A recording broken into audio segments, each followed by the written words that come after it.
Let's do it. This is the SEC Insider Hit. And it's presented by Blue Cross Blue Shield of Mississippi. It's good to be blue. Good morning. Welcome into the Out of Bounds Show. ESPN 105.9 The Zone, driven by your next Ford F-150 at Mack Hike Ford, I-55 North in Jackson. Best selection of pre-owned and new Ford F-150s in Mississippi and the surrounding areas. Mack Hike Ford, I-55 North in Jackson. We welcome in Tom Luginbill, National College Football Analyst with ESPN. He joins us on the Farm Bureau Insurance guest line. Tom Luginbill, how is Vermont? It is cold, but it is a bluebird day that is waiting for me to enjoy it. I like it. So, are you going to ski all day? What's the schedule for Tom and Miss Luginbill? Yeah, so I'm going to try to. So my schedule had a little wrench thrown in the works. So we had been given the championship weekend off, and I'm gone Thursday to Sunday, pretty much every day every week for about 17 straight weeks. So my son's in the state playoffs. So I said, you know what, if they're still in the playoffs, I'm going to get to see that game, which I rarely get to see him. And then I told my wife, you know what, let's go get away, get reacquainted a little bit, kind of get back into the normal, familial schedule. And so between me making these plans to do that and thinking I might have a few days to kind of escape, next thing you know, I get assigned an FCS quarterfinal this coming weekend, which is South Dakota State and Villanova. And then I have a bowl game now on the 18th, right before signing day on the 20th. And then the committee went and did what they did on Sunday, which obviously created a lot of requests. So my schedule got switched around quite a bit yesterday, probably a little bit today. But you know what? It's better than the alternative. Absolutely. Better to be wanted to be spoken to than the other way around. There you go. Tom Luginbill on the Farm Bureau Insurance guest line. Some added work over the weekend going into this week. Where's that game? South Dakota State or Villanova? Yeah, South Dakota State. I'll tell you what, man, that football team, holy smokes. I mean, they could go right now, in my opinion, just watch them on tape. They could go into the MAC, go into Conference USA, and do exactly what James Madison has done. They're that good. Wow. Okay. Where are they? How do you flying into there this time of year sounds interesting. You fly into Sioux Falls, and then you drive up about 45 minutes to Brookings. Oh, okay. Okay. Yeah. Have you been out there before?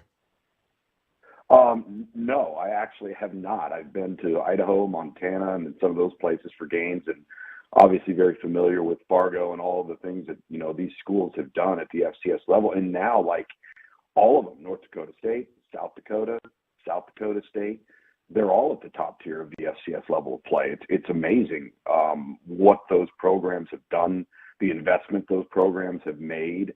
I mean, it's really remarkable how dominant just those two states have become in the landscape of college football. That's crazy what they've been able to do up there. Is. Okay. Let's talk recruiting. I'm not asking you for what this guy did this year in junior college, but you're familiar with this young man. Deion Smith was a big-time recruit out of Jackson, Mississippi. And he went to LSU, and it didn't work out, but he had a monster year in junior college, and Lane Kiffin just received his commitment yesterday, which we pretty much thought was a foregone conclusion for some time now, for months. I got to see him play in high school. He was not utilized the right way, but you could tell he just, oozed and dripped athleticism and talent. Kind of your thoughts on Deion Smith, wide receiver out of Jackson. Well, so it's interesting. When we did his evaluation, and what we do initially when we go through our process is we try to generalize before we get really, really specific. So we give, when we start off the evaluation process, we give different grading tiers.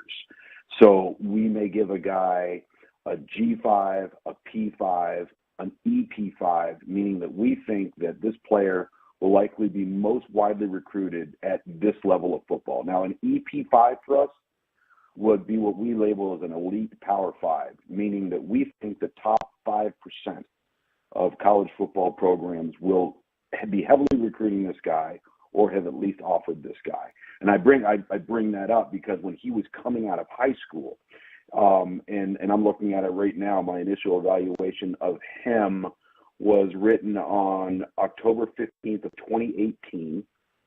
We had given him a EP5 grade, so an elite Power 5. That's where we projected him. Played in 6 games in 2021 at LSU, caught 11 passes for 186 yards, 2 touchdowns. Just reading you off my initial evaluation, has really good size for a receiver with enough strength to break tackles in the open field. Added flexibility will open up the stride to enhance overall speed and lateral movement. Makes the tough catches look easy. Has the athletic ability to go up and snatch the ball away from the defender when contested. High upside red zone target. That was our initial evaluation of him back in 2018. And so, it's interesting. You originally commit to Mississippi State, and then you've transferred a couple of times because of a public school a cancellation in COVID.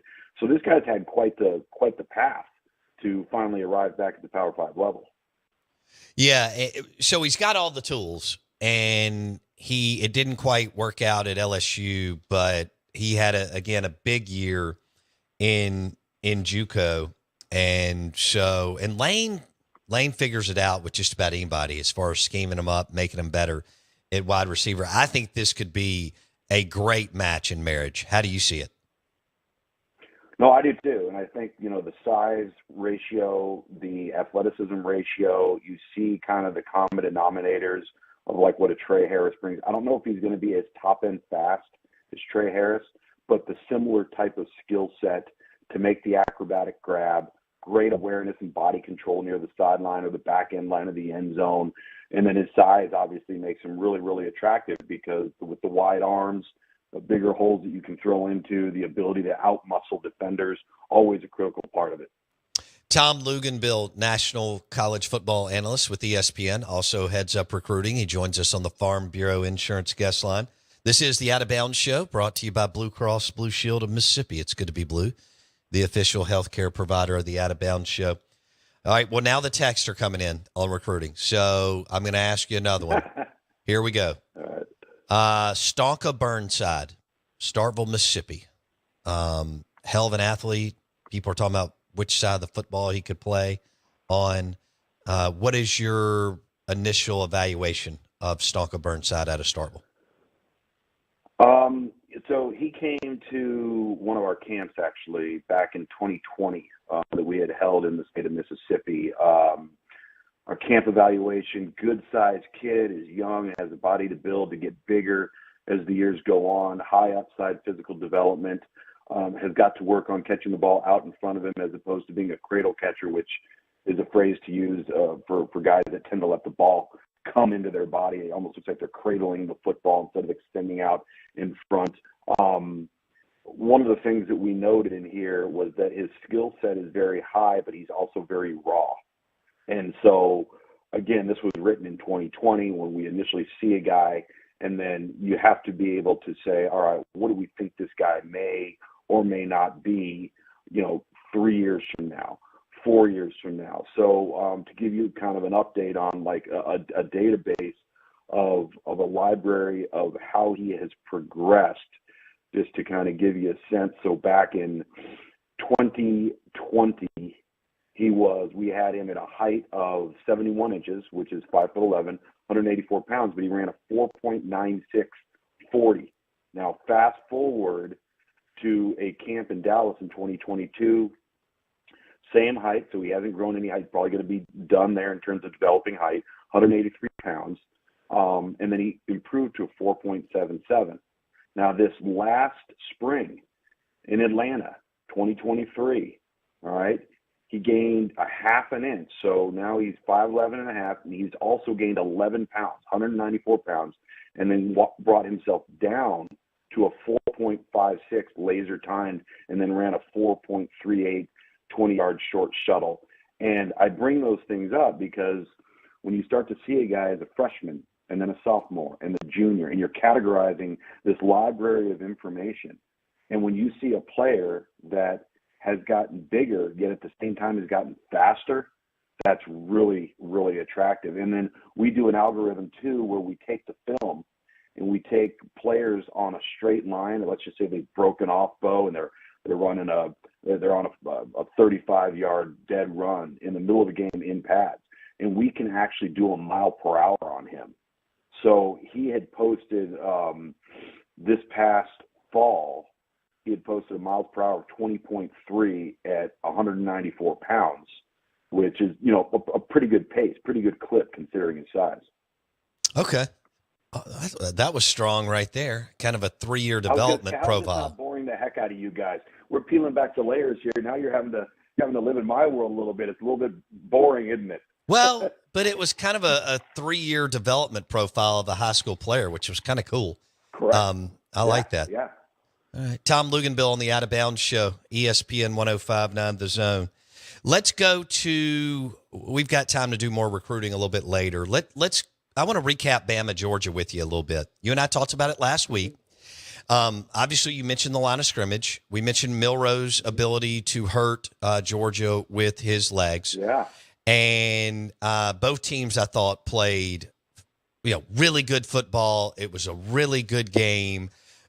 You handicapped it going in, but what was your one big takeaway from the game now that Bama won and advanced to the college football playoff? Probably the drive late in the game where Jalen Milroe and Alabama's offense were just methodical. After Georgia had come and gone up on the board, they got the ball back. And what was amazing is how they utilized the new clock rules really, really well. Because if you have a lead and if you have balance, meaning you can run the football, the new clock rules really, really help you. And so now you're trying to get back the lead, and they drive all the way down. Rarely did anybody go out of bounds. The clock doesn't stop on the first down. It doesn't stop on an incompletion. So when you're methodical and you can move the chains, all of a sudden the clock starts bleeding down, and before you know it, you look up there, and that's kind of the name of the game, right? You kind of outlast the opponent if you have the ball and you're able to maintain possession of it. I thought Jalen Milroe made some really impressive throws, most notably the 3rd and 4 on the little underneath crossing route to Isaiah Bond, where you recall Jalen Milroe was kind of stepping up in the pocket and saw him late, but had to almost push the ball to him because there wasn't a clean alley to throw it. I mean, it was a spectacular play. I actually thought the broadcast didn't give it enough credit for how difficult a play it was, and on such a critical down, 3rd and 4. I've had some people say in the last couple of days, they kind of thought both teams looked, ho-hum, or maybe didn't play their best. And my response to that is, it's because they're playing each other. Right.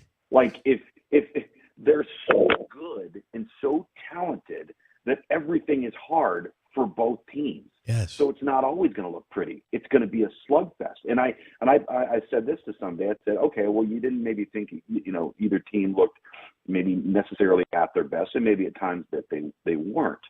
But what if either one of those two teams would have been playing that Louisville team that showed up in Charlotte? Oh, good grief. Good grief. Right?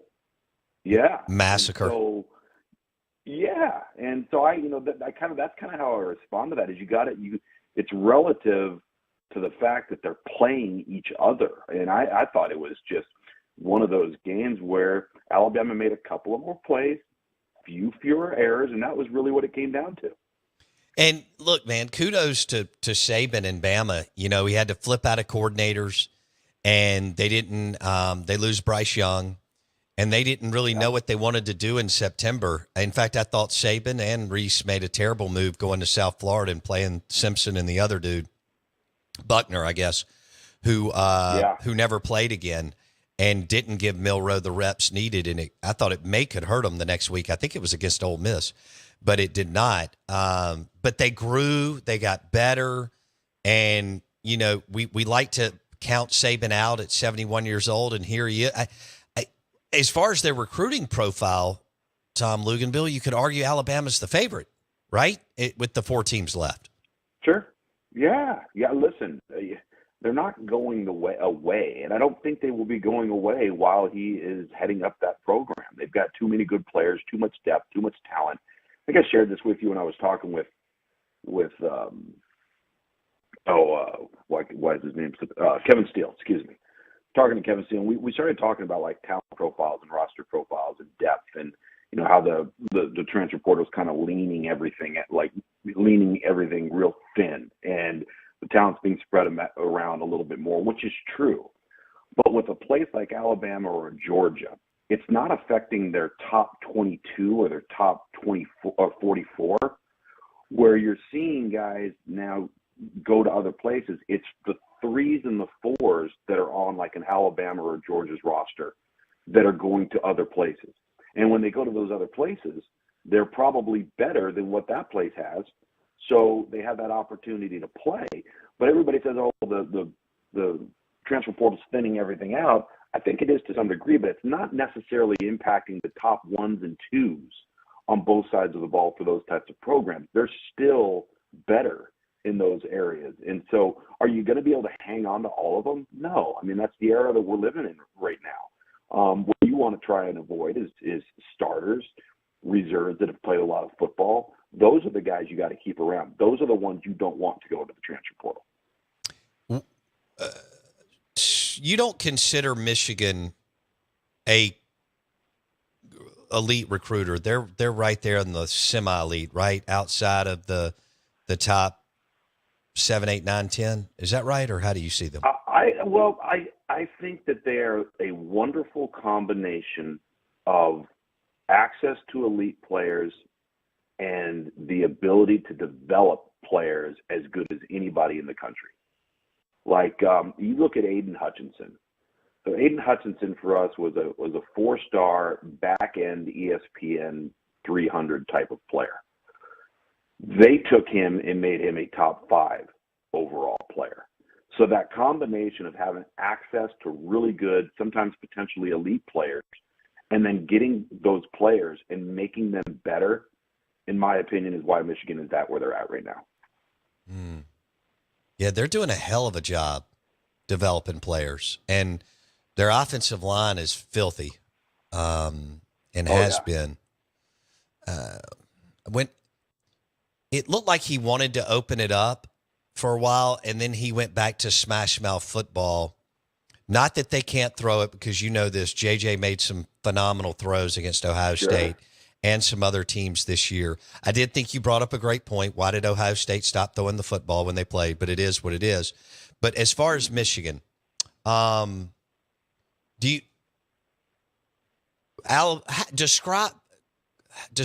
the talent gap between Bama and Michigan for us? I don't think that there is a significant talent gap. I really don't. And I think what happens is when you're as good as Michigan is up front on both sides of the ball, everything else just kind of hangs out there in the ether, meaning that Michigan skill guys can compete with Alabama skill guys.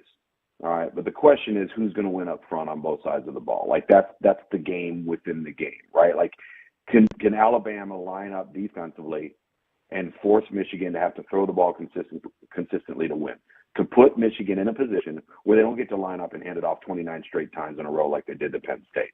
I don't think that's happening against Alabama. I think that's where you see the talent from a talent perspective.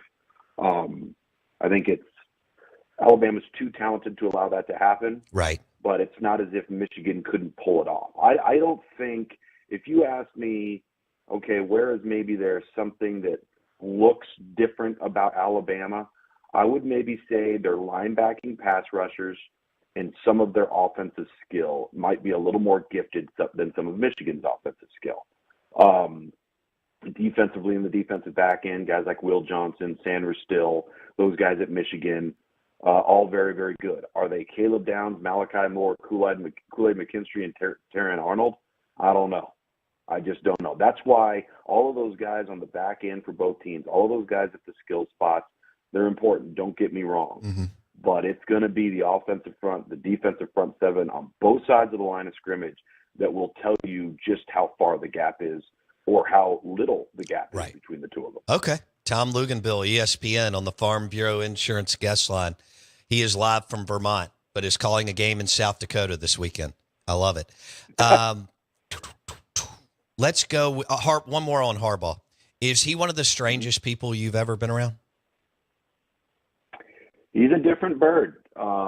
He really is, and he's one of those guys that when you're having a conversation with him, you're in a room and you're with him and you're looking at him and he's looking at you, but it's almost as if he's staring right into your eyes and out the backside of your head.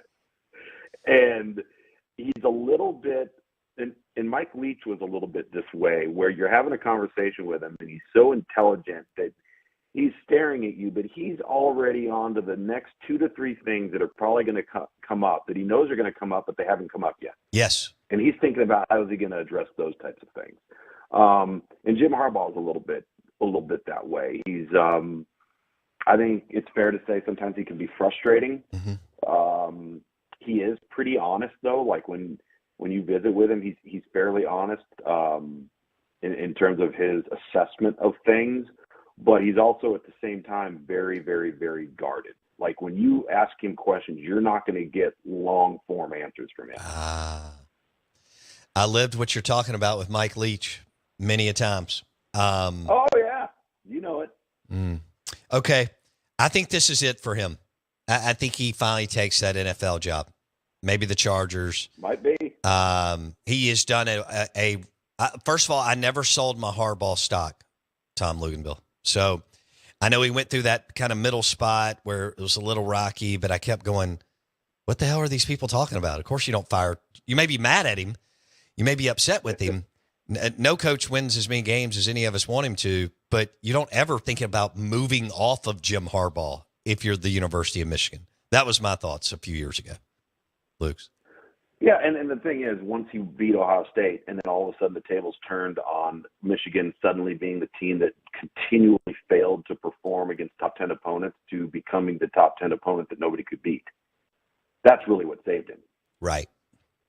And now Ryan Day, and I know he's doing a good, but look, here's what I want to know about the Lincoln Rileys and Ryan Days. When you walk in and the table is set and the steak is perfect and the wine's there and the Zeno Davidoff cigar is already cut and ready and everything is there for you, that doesn't tell me that you can, build and create the menu and do everything. And so while he's always going to win a bunch of games because of their talent profile, you got to kind of wonder if he walked into a Lincoln Riley type deal, almost a little bit of a trust fund baby coaching gig because of what was left for him.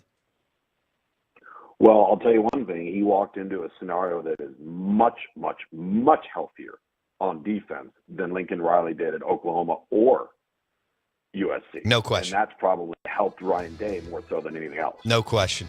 I hope you have a great day on the slopes and a tasty beverage later, and we'll talk next week. Thanks, Tom Luginbill. All right. Thanks, buddy. See you. Live from Vermont, but calling a football game this weekend. Playoffs. South Dakota State. I was thinking San Diego because of the Chargers. Now they're the LA Chargers, which is where I have Harbaugh going. And so does Mike Greenberg. But he will call a game South Dakota State and Villanova. I only think of Villanova in hoops, Jason. And a couple of years ago, I got to go to the Final Four when they played Kansas. It was awesome. And see them play. Jay Wright, what a hell of a coach. Can you believe he's retired? It's insane. He doesn't feel like, it was like he's not old enough to be retired. He'll take another gig, I think. Good morning. Welcome into the Out of Bounds show. Unfortunately, Jason had leftover chicken pot pie last night. We'll discuss coming up next.